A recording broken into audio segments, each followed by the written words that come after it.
আসসালামু আলাইকুম রহমতুল্লাহ বরকাত। Good morning. আমি ইতিহাস মন্ডল বলছি।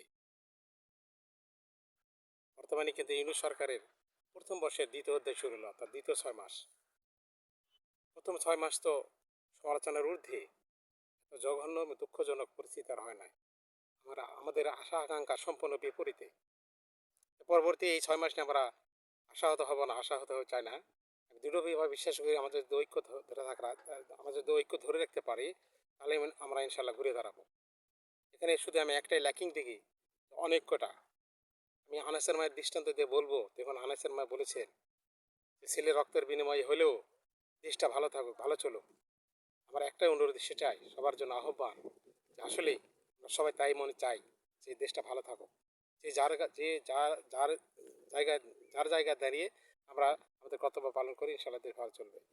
একটা কোরআনের ঘটনাতে কথা শুরু করি।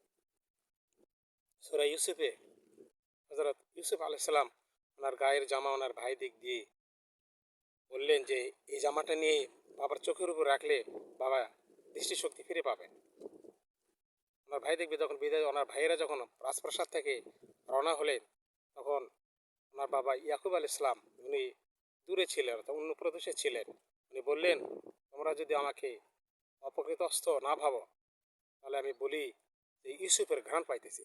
ইউসুফ আল ইসলাম ওনার পরিবারের লোকজনরা শুনে বললেন, আল্লাহি আল্লাহিয়া, আল্লাহর কসম, আপনি সে পুরাতন বিভ্রান্তিতে আছেন। আমি কিন্তু ইউসুফ আল্লাহ সালামের আমি ইয়াকুব আলাহ ইসলামের সেই দৃঢ়তা নিয়ে বলতে চাই যে ইনশাল্লাহ আমরা কিন্তু ঘুরে দাঁড়াবো, যদি আমরা একতা নিয়ে চলতে পারি।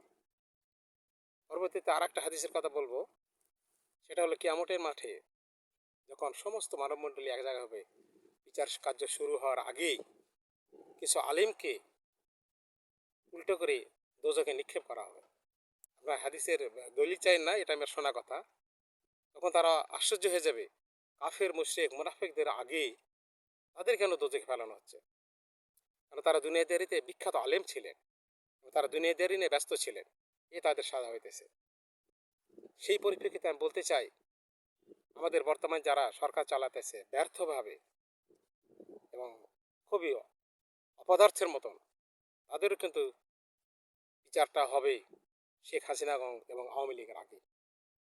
শেখ হাসিনাগং ওরা দেশটাকে উন্নতির নামে, উন্নয়নের নামে ধ্বংসের দ্বার প্রান্তে নিয়ে গেছে।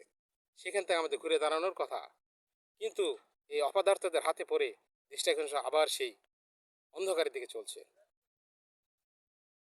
একটা উদাহরণ দিলে আমরা বুঝতে পারবেন যে যখনই বাজারে দ্রব্যমূল্য বাড়তিছে, তখন তারা ট্যাক্স কমানোর একটা বুদ্ধি করলো। এই বুদ্ধিটা কে দিল? ওই যে যে set up, Awami League set up যে সচিবরা, তারা বলেছে আপনি ট্যাক্স কমায় দেন। তারা ট্যাক্স কমানোর আগে কিন্তু আপনাকে হোমওয়ার্ক করতে হবে, ফিল্ড ডাটা নিতে হবে, জিনিসটা কোথায় আসলে কোথায় যাবে এবং কাস্টমার মধ্যে গেলে তার কী পড়বে, কী রেট পড়বে এই মুহূর্তের জন্য। ছোট্ট একটা উদাহরণ দিই পেঁয়াজের ব্যাপারে। পেঁয়াজের দাম যখন আপনার 120 টাকা হলো, তখন 20% ট্যাক্স কমাই দিল। 25% ছিল, শুধু 5% রাখলো, আর 20% মাফ করে দিল।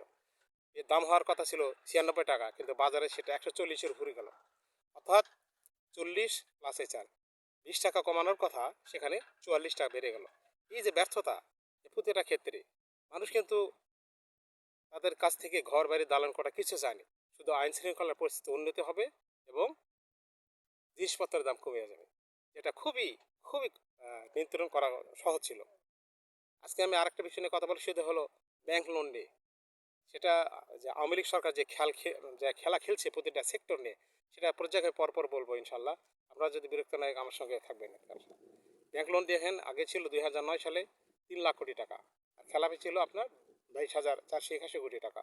বর্তমানে সেটা 17 লাখ কোটি টাকা হয়েছে এবং খেলাপি হয়েছে 6,75,000 কোটি টাকা। 7 লাখ, পরে আবার 7 লাখের উপরে গেছে, 7,40,000 হয়ে গেছে। আমি কিন্তু শুধু 11 লাখ কোটি টাকার বলো 6 লাখ কোটি টাকা নেয় মনে করি।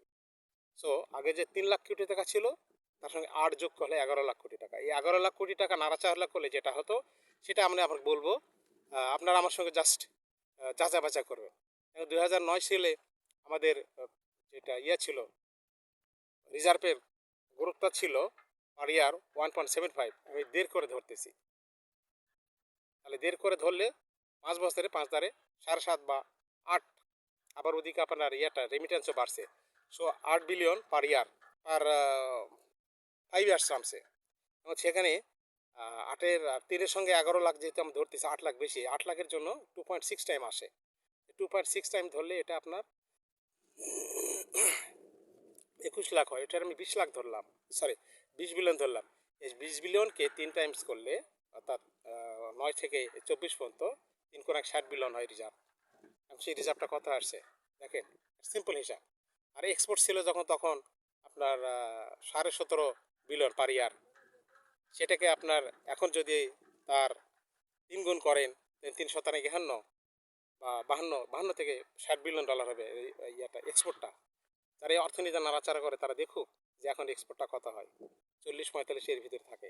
আমি কিন্তু 11 লাখ কোটি টাকার কথা বলছি, অর্থাৎ 11 লাখ কোটি টাকা যদি আমরা নাড়াচাড়া করতাম, এই শয়তানেরা এই দেশ ধ্বংস করে যেটা করেছে, 17 লাখ কোটি টাকা দেয়। আমি বলছি যে 11 লাখ কোটি টাকা দেয় সেটা সম্ভব, এবং তার চেয়ে বেশি সম্ভব হতো।